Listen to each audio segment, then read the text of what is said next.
একটি দল প্রকাশ্যে সংস্কারের বিপক্ষে অবস্থান নিয়েছে, আরেকটি দল গোপনে সংস্কারের বিপক্ষে অবস্থান নিয়েছে। আপনি গণভোটে হ্যাঁ দেওয়া মানে আপনি সংস্কারের পক্ষে আছেন, আপনি গণভোটে না দেওয়া মানে আপনি সংস্কারের বিপক্ষে আছেন। একটি দল মুক্তিযুদ্ধ কার্ড খেলছে, মুক্তিযুদ্ধ বনাম রাজাকার, আরেকটি দল ধর্ম কার্ড খেলছে, ইসলাম বনাম ইসলাম বিরোধী। জাতীয় নাগরিক পার্টি গণ অভ্যুত্থান থেকে উঠে আসা একটি রাজনৈতিক দল। আমরা কিন্তু কখনোই বলি না যে গণ অভ্যুত্থান শুধু এনসিপির, যদিও এরকম অভিযোগ এনসিপি প্রতি অনেকেই করার চেষ্টা করে যে এনসিপি গণ অভ্যুত্থানকে কুক্ষিগত করেছে বা এরকম, কিন্তু আমরা কিন্তু এটা কখনোই বলি নাই। আমরা সবসময় বলেছি গণ অভ্যুত্থান জনগণের, সাধারণ ছাত্র এবং জনগণরা মিলেই গণ অভ্যুত্থান সফল করেছিল এবং ফ্যাসিবাদ বিরোধী সকল রাজনৈতিক দলের ছাত্র নেতাদের এখানে কন্ট্রিবিউশন রয়েছে, তারা রাজপথে ছিলেন। গণ অভ্যুত্থানের ফসল নেবার বেলায় কিন্তু সবাই এগিয়ে আসে। এই গণ অভ্যুত্থানের ফসল কিন্তু বিএনপি জামাত সমানভাবে তারা নিচ্ছে এবং আগামী নির্বাচনেও তারা সেই ধরনের একটা বন্দোবস্ত তৈরি করছে।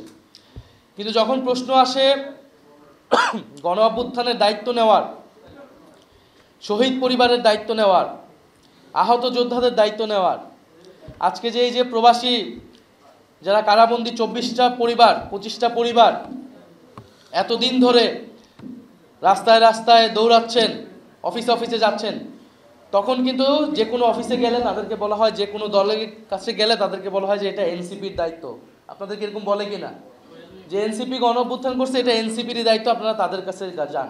যে কোনো শহীদ পরিবার, জুলাই যোদ্ধা যদি সরকারি অফিসে বা কোনো একটা জায়গায় কোনো একটা হাসপাতালে যায়, সাহায্য সহযোগিতার জন্য যায় বা অন্য কোনো দলের কাছে যায়, তারা বলে যে এটা এনসিপির দায়িত্ব।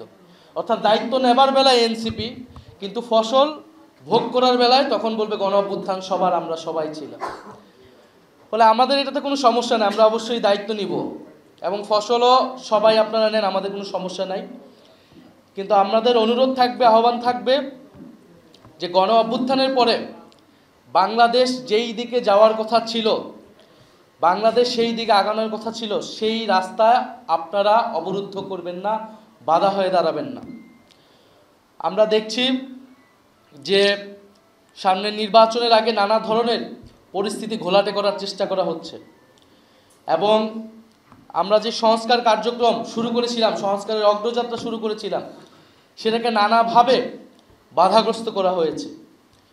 একটি দল প্রকাশ্যে সংস্কারের বিপক্ষে অবস্থান নিয়েছে, আরেকটি দল গোপনে সংস্কারের বিপক্ষে অবস্থান নিয়েছে। ফলে এই কারণে কিন্তু আমরা সংস্কার নিয়ে একটা সমঝোতায় আসলে পৌঁছাতে পারি নাই।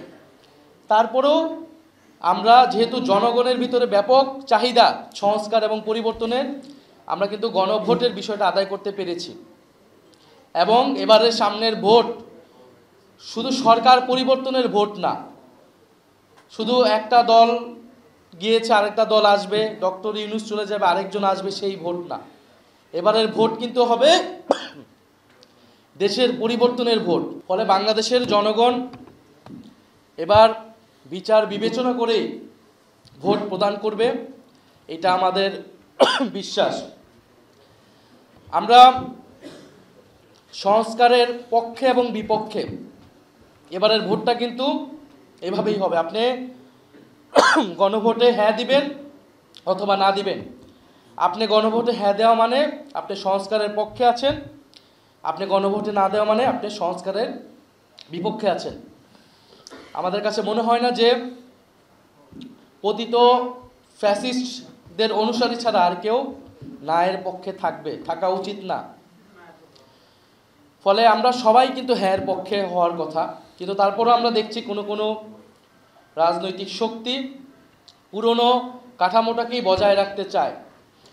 ফলে তারা সম্ভাবনা আছে তারা ন্যায়ের পক্ষেও ক্যাম্পেইন করতে পারে, সেই জায়গায় আপনারা সচেতন থাকবেন। দ্বিতীয়ত, এবারের নির্বাচনে আমাদের প্রশ্ন কি, এবারের নির্বাচনের মাধ্যমে আমরা কি অর্জন করতে চাই? গণ অভ্যুত্থানের আকাঙ্ক্ষাগুলোই অর্জন করতে চাই। ফলে গণ অভ্যুত্থানের আকাঙ্ক্ষা ছিল বৈষম্যহীন বাংলাদেশ, অর্থাৎ আমাদের অর্থনৈতিক ন্যায় বিচারের প্রশ্নটাকে আমাদের সুরাহা করতে হবে। আমাদের তরুণদের কর্মসংস্থান, শ্রমিকদের ন্যায্য মজুরি, প্রবাসী শ্রমিকদের জীবন মর্যাদা, শহরে মধ্যবিত্তদের জীবন জীবিকা, এই প্রশ্নগুলো অর্থনৈতিক, সমাজে অর্থনৈতিক ন্যায় বিচারের প্রশ্নটাই প্রধান হওয়ার কথা ছিল। দ্বিতীয়ত গণতন্ত্র এবং সুশাসনের প্রশ্নটা প্রধান হওয়ার কথা ছিল। আমাদের ধর্মীয় মূল্যবোধ এবং সম্প্রীতি আমরা কিভাবে রক্ষা করব, অটুট রাখব, সেই প্রশ্নটা প্রধান হওয়ার কথা ছিল। আমাদের সাংস্কৃতিক বহুত্ব আমরা কিভাবে রক্ষা করব সেটা, এবং অন্তর্ভুক্তিমূলক বাংলাদেশ গড়ে তুলব, সেই প্রশ্নগুলো প্রধান হওয়ার কথা ছিল। কিন্তু আমরা দেখতে পাচ্ছি দুইটি দল, একটি দল মুক্তিযুদ্ধ কার্ড খেলছে, মুক্তিযুদ্ধ বনাম রাজাকার, আরেকটি দল ধর্ম কার্ড খেলছে, ইসলাম বনাম ইসলাম বিরোধী। অর্থাৎ পুরনো আওয়ামী লীগের সময় যেই রাজনীতি, সেই রাজনীতি কিন্তু আবার ফেরত আনা হচ্ছে এবারে নির্বাচনে। দেশকে আবার বিভাজিত করে ফেলা হচ্ছে। আমরা বলবো যে এই বিভাজনের ঊর্ধ্বে গিয়েই কিন্তু গণঅভ্যুত্থান হয়েছে। ফলে জাতীয় নাগরিক পার্টি সংস্কারের পাহারাদার হিসেবে এবারে নির্বাচনে অংশগ্রহণ করবে এবং আমরা সেই ধরনের প্রস্তুতি নিচ্ছি। জনগণের প্রতি আমাদের আহ্বান থাকবে, আপনারা যেভাবে আমাদের পাশে ছিলেন, সমর্থন জানিয়েছেন, নির্বাচনে সেভাবে থাকবেন ইনশাল্লাহ। এনসিপি তার যে গণ অভ্যুত্থানের আকাঙ্ক্ষা, জনগণের প্রতি তার কমিটমেন্ট, শহীদদের প্রতি তার কমিটমেন্ট, সেই কমিটমেন্ট রক্ষা করে এগিয়ে যাবে। রাজনীতির প্রশ্নে আমরা কোনো আপোস করব না।